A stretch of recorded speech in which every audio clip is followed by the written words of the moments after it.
ও যুবকেরা, ও বৃদ্ধ বাবাজিরা, তুমি যদি অন্যের মাইয়ার দিকে খারাপ দৃষ্টিতে তাকাও, তোমার মাইয়ার দিকে অন্যেরা খারাপ দৃষ্টি দিবে, মনে রাখিও। মনে রাখো, এর ঔষধ এইটাই।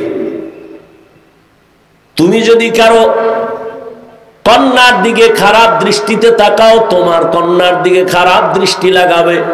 তুমি যদি কারো চরিত্র নষ্ট করো, তোমার আন্ডারে যারা আছে এদের চরিত্র আর একজন নষ্ট করে ফেলবে, তোমার অজান্তেই হয়ে যাবে। অনুরোধ করে বলছি, এখনো তওবা করে নেও। জীবনে তো কম নামাজ ছাড়লা না, আরো কি শখ আছে ছাড়ার? এখন একটু ফিরে যাও। আমগো শখ আছে, আমরা তো একবারও শখ মিটাইতে পারলাম না। পার্কে যাইতে পারলাম না, অন্তরের শয়তান আমারে ধাক্কা দিছিল দাড়ি কাটার জন্য। আমরা তো একবারও শখ মিটাই না, বরং আগেই দরজা তালা লাগাইছি। এরপর ধাক্কা। এজন্য দোয়া চাই সবার কাছে, আল্লাহ মাফ করেন, আমরা গুনাহ থেকে যেন বাঁচতে পারি।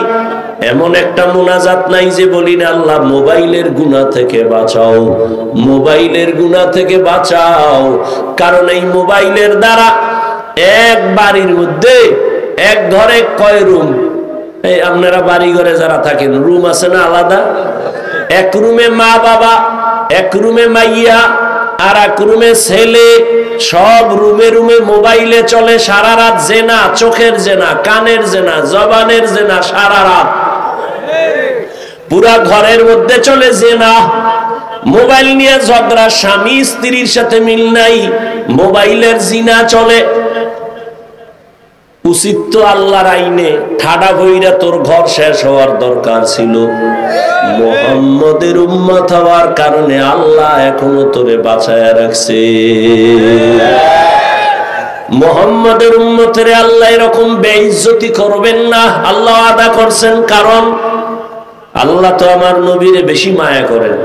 মুসা নবী আল্লাহর আশিক, ঈসা নবী আল্লাহর আশিক, ইব্রাহিম নবী আল্লাহর আশিক, নূহ নবী আল্লাহর আশিক, সুলাইমান নবী আল্লাহর আশিক, আর আল্লাহ হলেন মুহাম্মদের আশিক। ব্যবধান আছে না নাই? ইমামুল আউয়ালিন আল আখিরিন বাহরে সাদকা রাহমাতাল লিল আলামিন সাইয়্যিদুল কাউনাইন খাতমুল মুরসালিন আখিরামত বুদে ফখরুল আউয়ালিন। আর কয়দিন দাড়ি কাটলে তোমার আশা মিটবে, তারপরে তওবা করবা। এবং এই কথাটাও আমাকে বলো যুবকেরা, তোমার হায়াতের বাকি আছে কতদিন? 20 বছর। শুনে রাখ, চোখের সামনে দেখলাম শুধু ইদানিং কালে যুবক যুবক সুস্থ এবং যুবকের লাশ। অসুস্থরা কম মরে ইদানিং কালে। ডাক্তার বলছে অসুস্থ রোগীর কোনো চিকিৎসা নাই, যা মনে চায় খাওয়াও। সেই অসুস্থ রোগীটা লাঠি হাতে নিয়ে কোনো হাঁটে, সুস্থ তার সামনে মানুষটা মরে গেছে চোখের সামনে। করোনার ভিতরে নজর কর, যুবকের লাশ, যুবকের লাশ, যুবকের লাশ। ছাত্র জনতার বৈষম্য বিরোধী আন্দোলনে যুবকের লাশ আর লাশ। ডেঙ্গুর ভেতরে যুবকের লাশ, পানির নিচে যুবকের লাশ, গাড়ির নিচে যুবকের লাশ, ঘুমের বিছানায় যুবকের লাশ। কয়দিন আর বাঁচবি রে যুবক? আর তোদের জন্য তো এখন নতুন মরণ একটা ফাঁদ বাইর হইছে। নতুন মরণ ফাঁদের নাম বাইক। কি কয় তোমার এলাকায়? কি কয়? Motor cycle, Honda. এটা হলো নতুন এক মরণ ফাঁদের নাম। এখানে উঠলেই তো শরীরে শুধু আগুন জ্বলে, আর পেছনে যদি কোনো বিপরীত পার্স থাকে তো আরো আগুন। 10টার সময় ঘুম থেকে উঠা আম্মু একটু চরপেশনে যাব। কেন? আমার এক বন্ধুর সাথে মোলাকাত। কত সময় লাগবে? মা 1 ঘন্টার মধ্যে চলে আসবো। বাইকে উঠে একটা দৌড় মারছে। কি এর শীত মিট, গরম হয়ে গেছে শরীর, চাদর মাদুর ফালায় দিয়ে এমন টান মারছে। 1 ঘন্টা 2 ঘন্টা পরে মা এখনো আয় না কেন? মায়ের অন্তরে বাড়ি মারছে, টেলিফোন করলো, ছেলের মোবাইল কেউ ধরে না, রিসিভ হয় না, রিং হয়। দীর্ঘ টাইম পরে কে যেন রিসিভ করে, কয় কে তুমি? বলে মোবাইলওয়ালার মা। কয় মোবাইলওয়ালার বাবা আসেনি? কয় আছে, দাও। দৌড়ায় কয় দেখো তোমার ছেলের মোবাইলটা কে জানি রিসিভ করো, ধরো। দৌড়াই কয় কে তুমি? বলে আমি মোবাইলওয়ালার বাবা। বাড়ি কই? বলে জনতা বাজারের একটু পাশে। কয় তাড়াতাড়ি দৌড়াও, ছেলের লাশটা নিয়ে যাও। গাড়ির সাথে ধাক্কা লাইগা বাইক এক জায়গায়, তোমার লাশ রাস্তার পাশে আর এক জায়গায়, রক্তক্ষরণ হচ্ছে, দ্রুত আসো। এরকম হয় না? কম না বেশি? তারও সালা নিমক হারাম কি আর গায়ে লেখা থাকে? আরো আকাম কর। আল্লাহ হেদায়েত দান করুন। ও যুবক বাবারা, এবারে হিসাব শেষের দিকে মিলাও। তোমারে আল্লাহ বিবেক দিয়েছেন, বলো তোমার বিবেক দিয়ে হিসাব মিলাও নগদ। তোমার চোখের সামনে আমরা যারা টুপি পরলাম, নামাজ পড়ি, পর্দা করি, হালাল খাই, বলো আমরা কত নিচে। আর তোমরা যারা স্বাধীনতা পাওয়ার আশায়, স্বাধীনভাবে চলার আশায়, দাড়ি নাই, টুপি নাই, নামাজ নাই, পর্দা নাই, বলো তোমরা আমাদের থেকে কত উপরে। কত উপরে আছো সম্মানে, শান্তিতে? আল্লাহর জাতের কসম, যারা আখিরাতকে লাথি মেরে শুধু দুনিয়া দুনিয়া দুনিয়া দুনিয়া দুনিয়ার পিছনে ঘোরে, 2 জিনিস পাওয়ার জন্য। কয় জিনিস? একটা চায় সম্মান, কি চায়? আর একটা চায় শান্তি। আল্লাহর কসম একবার, আল্লাহর কসম 2 বার, আল্লাহর কসম 3 বার, ওয়াল্লাহি বিল্লাহি তাল্লাহি, দুনিয়া দুনিয়া যারা করে এরা সম্মানেও নাই, শান্তিতেও নাই। 10 তলা বিল্ডিং উঠছে, লাভ কি? যদি বিল্ডিং তুই জঙ্গলে ঘুমান লাগে, আছে কোনো লাভ? কোটি কোটি টাকা ব্যাংকে রেখে লাভ কি যদি নিজের পরিবারেরা খাইতে না পারে? এই সম্মান আর শান্তি নাই। টাকা দিয়া সম্মান কিনলে একবার ফুলের মালা, ফাইনালে জুতার মালা। আর আমার মাওলার দেওয়া সম্মান, এই যে চেয়ারম্যানের চেয়ারের মেয়াদ শেষ, এমপির মেয়াদ শেষ, মন্ত্রীর মেয়াদ শেষ, ওসি ডিসিএসপির মেয়াদ শেষ, আর আমাদের নবীর আদর্শওয়ালা কোরআনওয়ালারা যেই চেয়ারে বসে, চেয়ারের কোনো মেয়াদই নাই। আবার শেষ কিসের? দুনিয়ায় বাদশা, আখিরাতেও বাদশা। দুনিয়া দুনিয়া যারা করে, এগো হুশ নাই, ঘুম নাই, ছেলে দিয়া অশান্তি, মেয়ে দিয়া অশান্তি, স্ত্রী দিয়া অশান্তি, না বাইরে শান্তি, না ভেতরে মামলা হামলার ভয়। কি কথা কও না? আর কেমনে বুঝাবো? ওলামায়ে কেরামের কোনো টেনশন আসেনি। কিছু কিছু কপাল পরারা বলছিল হাফিজুর রহমান আর বয়ান করতে পারবে না।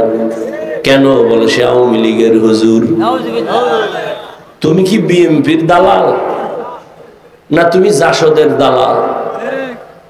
এক দালাল, যে দালাল হে অন্যকে দালাল মনে করে। আলেম ওলামারা যদি আওয়ামী লীগের কাছে গিয়া থাকে, ইসলামের স্বার্থের জন্য গেছে, নিজের বাড়িঘরের জন্য যায় নাই। আলেম ওলামারা বিএনপির পেছনে যদি কখনো গিয়া থাকে, ইসলামের স্বার্থের জন্য গেছে, ব্যক্তির স্বার্থে যায় নাই। যদি যাইয়া হেরা আওয়ামী লীগ হইতো, তাহলে বোঝা গেল তার রং নষ্ট হয়ে গেছে। বরং আলেমদের ছোঁয়া পাইয়া এই দুনিয়াওয়ালারা অনেকেই দিনদারের পথে চলে আসে। তোমার অন্তর খারাপ তো? গরুর গোস্তের খিচুড়ি কতই না মজা, কি এ যদি শীতের মধ্যে পায়, সকালবেলা দ্রুত তরকারি বাজার, চাল বাজারে দৌড় দিছে, ওখানে দাঁড়ায় আমার চাল লাগবে, তরকারি লাগবে, বলতে না বলতে পকেটে হাত দিয়ে দেখে বাবায় যে টাকা দিছিল সে টাকাও হারায় গেছে। এখন পাগল হয়ে কাঁদতেছে, আমি বাবার সামনে কেমনে যাব। এদিকে বাবা বেত নিয়ে দাঁড়ায় আছে, এত সময় কেন আসো না? আজকে তুই বাজার আনলো ফিনান্স হারা তোরে ঘরে ঢুকাবো না। কিন্তু সন্তান টাকা পর্যন্ত হারায় পাগল। আল্লাহ জানায় দেয়, বান্দা দুনিয়ায় তোরে পাঠাইছি ঈমান আর আমলের টাকা দিয়া, ঈমানের টাকা দিয়া পাঠায় দিলাম। দুনিয়ার বাজারে যাইয়া আমল নামের কিছু সদায় করবি, নামাজের আমল, রোজার আমল, পর্দার আমল, নেক আমলগুলো করবা। কিন্তু দুনিয়ার মানুষ এসে দেখে দুনিয়া দিয়ে অনেক সুন্দর সাজানো গুলশান, এত সুন্দর সুন্দর বাড়ি, এত সুন্দর সুন্দর গাড়ি, এগুলো দেখে পাগলাম মজা পেয়ে গেছে। মজা পাইয়া এখন তার যে আখেরাতের কিছু কাজ আছে তার খবরই নাই। হঠাৎ করে বারবার অনিং চলতেছে, শরীরের মধ্যে কখন দাঁড়িয়ে উঠছে, দাঁড়িয়ে এসে আমাকে জানায় দিছে তোর কিন্তু বাড়ির প্রস্তুতি তাড়াতাড়ি নে, সময় কম। আবার দাড়ি চুল সাদা হইতেছে, দাঁতগুলো শক্তি দুর্বল হইতেছে, আমার যৌবন কমতেছে। আমাকে বারবার আমাকে জানানো হচ্ছে তুমি রেডি হয়ে যাও।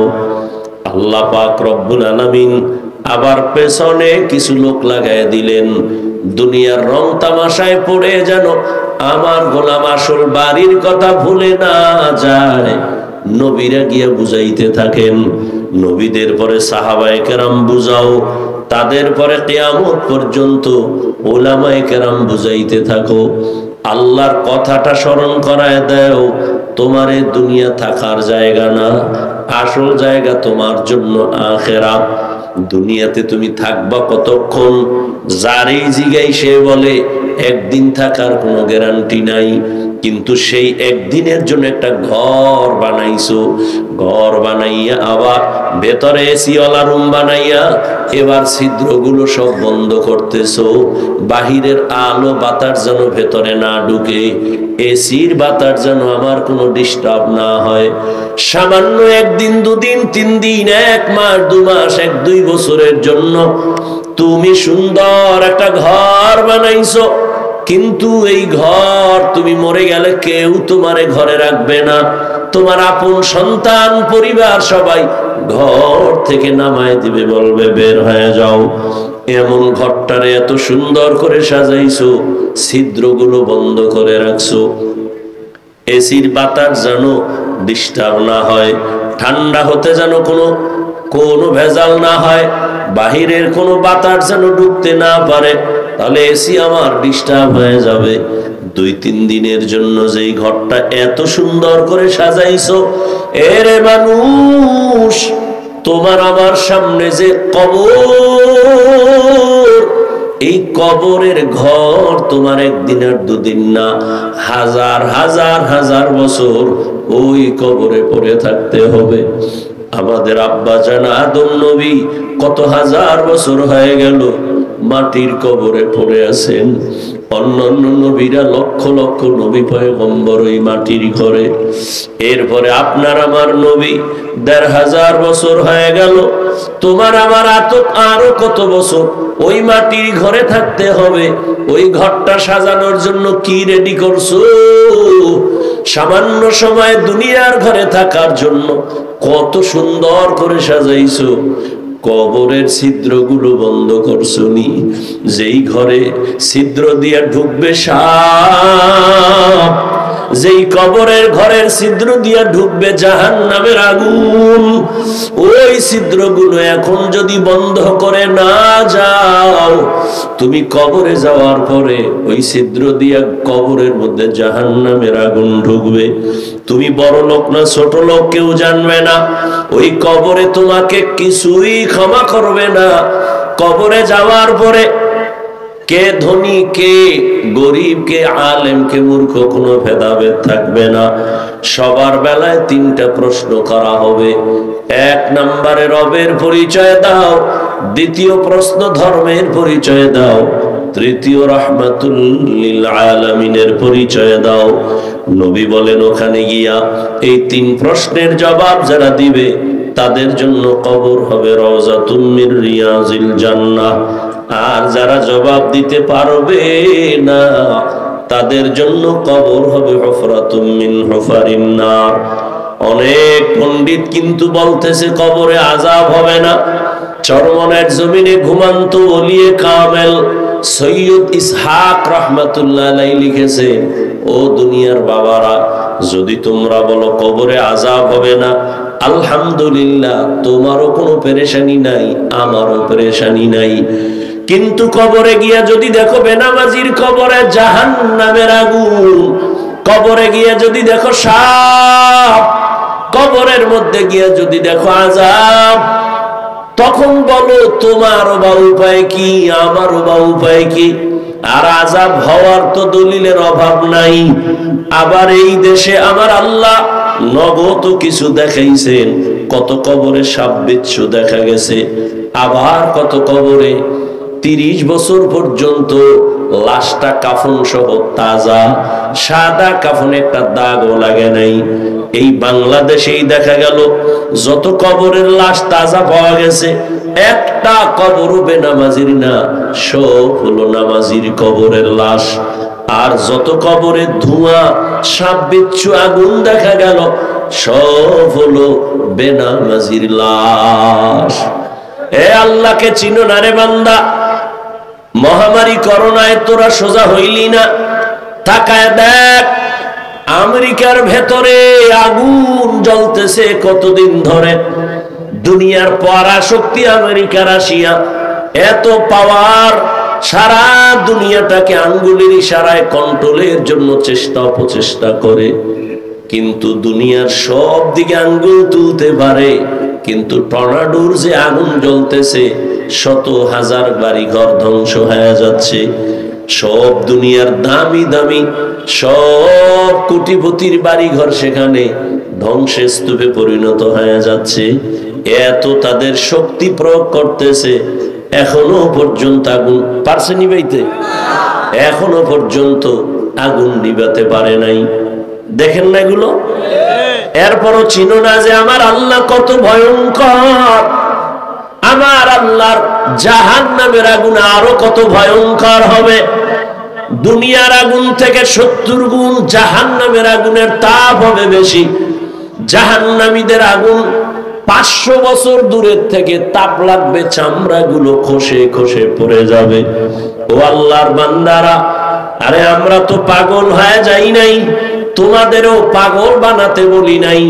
আমি হুজুর ঠিক, তবে তোমাকে হুজুর বানাবার জন্য অন্ধের মতো বয়ান করি না। ও বাবা, তুমি দুনিয়ার লাইনে চলো, ব্যবসা করো, চাকরি করো, স্কুলে পড়ো, কলেজে পড়ো, কোনো বাধা নাই। আমরা বলি না, আমিও বলি না, অন্তত তুমি আমার মতো হুজুর হও। আমি পাস করলিওয়ালা, তুমিও হও না। না না, আমি কওমি মাদ্রাসার সন্তান, তুমিও কওমিতে যাও, না হয় জাহান্নামী হবা। একবারও বলি নাই, ভয় নাই, কখনো বলবো না। আমি পীরের মুরিদ, তোমাকে বলি নাই তুমিও পীরের কাছে যাও, না হয় জাহান্নামী। বলি নাই, ভয় নাই, বলবো না। আমি তাবলীগের লাইনের সন্তান, তুমি তাবলীগ না করলে জাহান্নামী, এ কথা কখনো বলি নাই, বলবো না। আমি বরং তোমাকে আরো সাহস দিয়া যাই, রে বাবা, তুমি ব্যবসা করো, চাকরি করো, স্কুলে পড়ো, কলেজে পড়ো, তুমি ডাক্তার হও, ইঞ্জিনিয়ার হও, প্রফেসর হও, তবে বাবা আমার আল্লাহর গোলাম হইয়া কবরে যাও, মদিনাওয়ালার আদর্শের মালা গলায় লাগাও। তুমি ভাবতেছো মদিনার আদর্শ মানলে হুজুর হওয়া ছাড়া উপায় নাই। কে তোমাকে এই ভুল মেসেজ দিল? তুমি স্কুলে পড়ো, এবার দেখো তো বাবা, তোমার মতো স্কুলে পড়ুয়া জেনারেল লাইনের কত সন্তান জীবনে কোনোদিন মাদ্রাসায় পড়ে নাই, আলিফ বা তাও জানে না, কিন্তু জেনারেল লাইনে থাকিয়া কোরআন শরীফ শিখে ফেলছে, 5 বেলার নামাজ পড়ে, মা বাবার খেদমত করে। হুজুর না, মাদ্রাসায় পড়ে নাই, এমন জেনারেল লাইনের সন্তান তোমরাই সাক্ষী দাও, আসেনি? Doctor, engineer, professor, OC, DC, SP, RAB, army, police, BDR, 5 বেলার নামাজি, দাড়িওয়ালা, বলো আসেনি? তুমি কেন পারতেছো না বলো? ওয়াজ শেষ, আর এত ওয়াজ দিয়ে কি করবা? ওয়াজ শেষ, এখন শুধু হিসাব মিলাও। তোমার লাইনের যুবক